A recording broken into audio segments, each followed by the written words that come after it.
Hello everyone. Before Diwali vacation, we start the fourth topic from pathology is the retrogressive changes, and in which we studied about the cloudy swelling. These are the retrogressive changes, but more retrogressive changes are like amyloid degeneration, mucoid degeneration, and these are the types of retrogressive changes. In today's lecture, we are going to start amyloid degeneration. I once again repeat, but what is a degeneration? Degeneration in which normal substance mold their appearance in cytoplasm or in intracellular spaces. This is the degeneration. Here we want to study about the amyloid degeneration.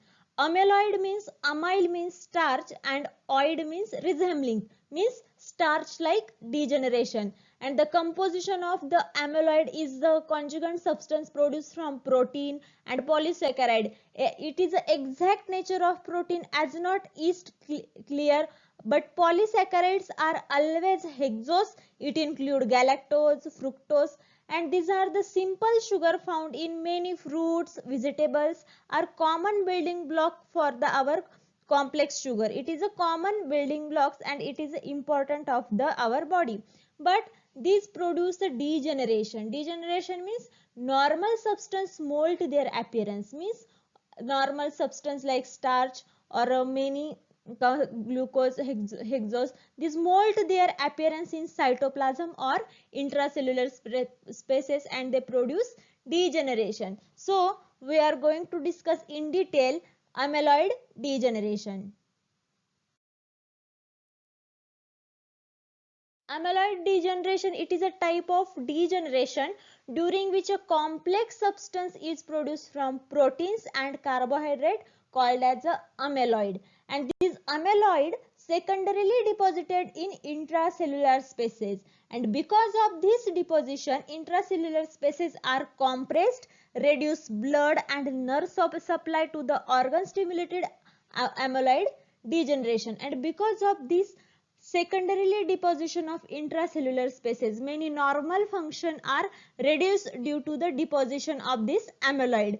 Normal function like they reduce blood and nerve supply to the organ and they produce the degeneration. And amyloid degeneration, it is characterized by starch substance in interstitial spaces. Here is a amyloid means starch substance in interstitial spaces. Then amyloidosis, which is firstly discovered in 1942 and he named is a Listeriosis disease, and after review the virtues the stain this method in H and E techniques.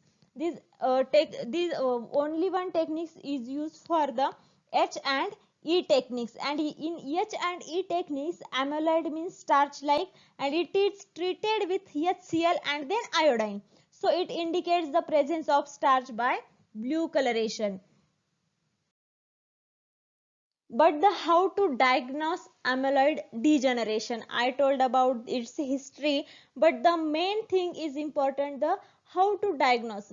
Firstly we need the sample, so biopsy is important. In this method the special type of needle is used to take sample from suspended organ, then biopsy pieces is then fixed and treated with different stain. Then second method is indirect method. In indirect method, in this method, a neutral dye like Congo red is injected intravenously.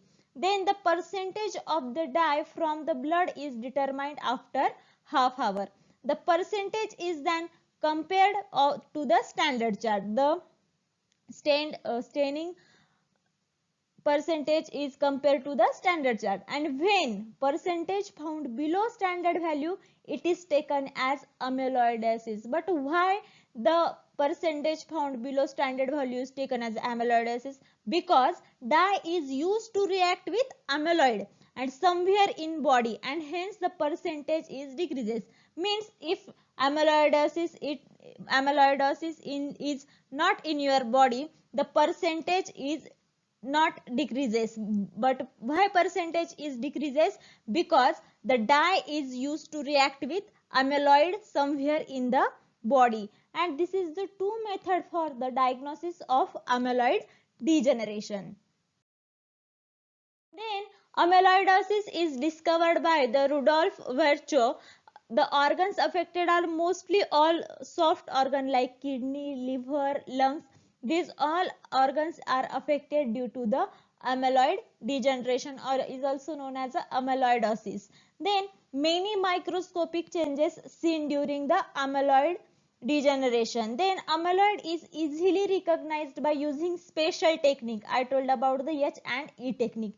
In H and E technique, the interstitial spaces, cell, fluid is treated with HCl and then iodine, so as to indicate the person of starch by blue coloration, because the HCl iodine starch reaction gives a blue coloration, and by this technique amyloid takes blue color while the background tissue is purple. Hence amyloidosis is distinctly visualized under microscopy. This is the microscopic changes.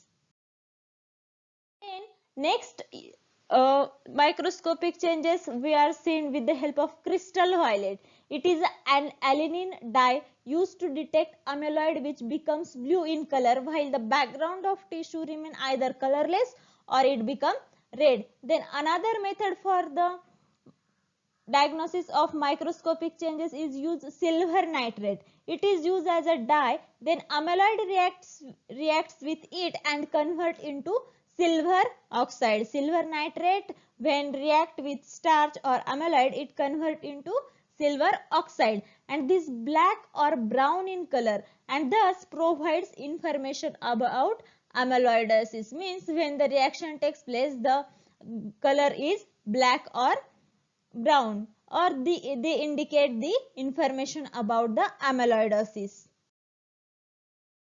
Macroscopic changes as well, macroscopic changes are also seen. Due to deposition of amyloid, organ are swell and its weight increases and start looking pale due to compression of blood vessel and reduction in blood supply. Due to reduction of blood supply, due to compression of blood vessels, the proper oxygen supply or proper blood supply not to the specific organ, and because of this the organs are swelled, weight it increases and look like a pale yellow color. Then organ become hard to touch. In extreme condition of amyloid degeneration, it produce impression of neighboring soft organ, and the small masses of degeneration appear at a number of places throughout organ. The condition is known as a cooked sago, and this was the first observed by Virchow. He named as a sago spleen. Cut surface of organ show waxy appearance, and hence it is a previously known as a Lardasius disease. These two terms are important for 1 mark question, and the Lardasius disease. Then, but what is the nature of process? Nature of process is most important, because the many theories put forth for the how exactly amyloid is deposited in intracellular spaces, where it is produced it not definitely known. Two different view about the origin of amyloid. They are put forth for the intracellular origin, and next is a extracellular origin.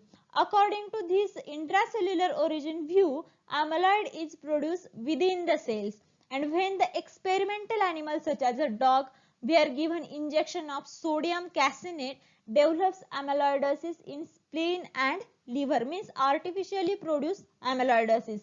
And when the both organ are examined under microscope, first thing observed was increase the number of endoplasmic RE cells, plasma cells, rough endoplasmic cells and plasma cells. Then when individual cells are studied, their cytoplasm shows presence of large amount of amyloid contents. From this concluded that amyloid is first originated in the cell and then it deposited in interstitial spaces. The theory is put forth for intracellular origin.